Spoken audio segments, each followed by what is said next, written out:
I love it how to be able to like speak English and Spanish at the same time. That is great. Yeah, Spanglish.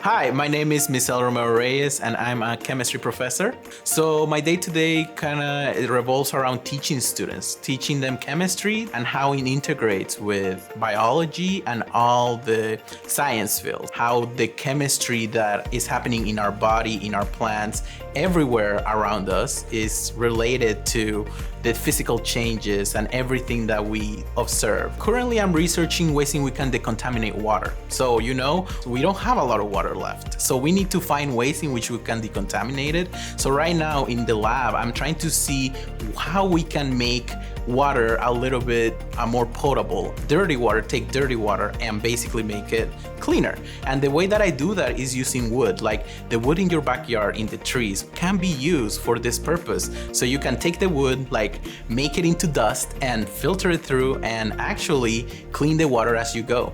When I was in middle school, I didn't see a lot of people that looked like me being a teacher or even being a professor when I moved on to college. So I really wanted to empower people like me to pursue a research. I have a lot of students throughout the 2 semesters that I've been here that are really excited about cleaning water, right? With enough like preparation and with enough passion, they're able to figure out that that's something that they want to do.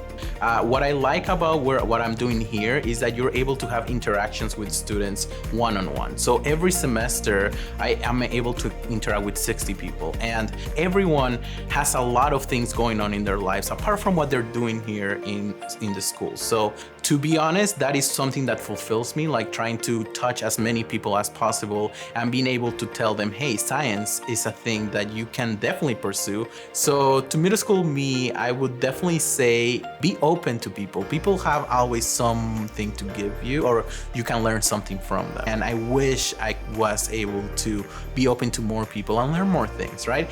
Everyone has something to teach you, so you gotta make sure to let them in. The biggest barrier, and it happened right as I was in middle school, I moved here for 2 years into the US. So I'm originally from Mexico, and that shift in middle school where you are switching from one language to the other, right? And I thought my English was okay, right? Because I've been like learning English and stuff like that, but you get here and it's completely different, right? I don't know a lot of things. I don't know how to integrate myself, and it's also middle school, right? Middle school is a crazy period. So it's like I am there trying to figure out the English and then trying to, get the learning that I want to get out of, right? It was a really difficult situation. So it's a lot of flipping from Spanish to English. And a lot of people can relate to that because here, there's a lot of people that speak Spanish at home and then they have to live in English. Thankfully, a lot of people that are born here and are able to practice their Spanish and practice their English, they're able to be able to flip-flop. And I think that's an amazing quality that people can have.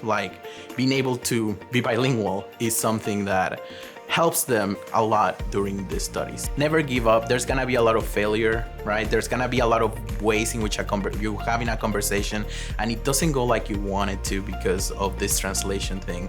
So I feel like if you don't give up and just keep going at it, just know that the next time is going to be a little bit easier than the last. So every time, you make some progress even though you don't see it at first.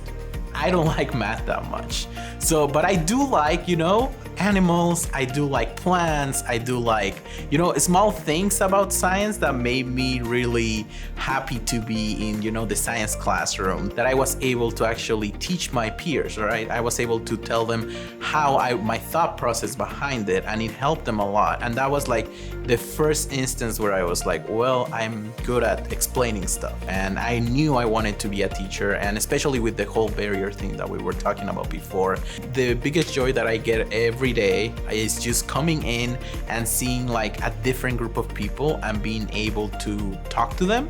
They tell me about the newest, TikToks that I don't even have TikTok. So they tell me about the funniest videos and I watch them. And I think that sense of community that I have with students is something that I really, really enjoy. So there is this competition called 3-Minute Thesis, where you explain everything that you did in 5 years in 3 minutes. So I was able to explain this via analogies of like SpongeBob SquarePants and how does that relate to decontaminating water sources. That is something of my biggest accomplishments, is being able to relate science to something that we live in every day so that it can be more understandable to the community. I think that is, one of the biggest things.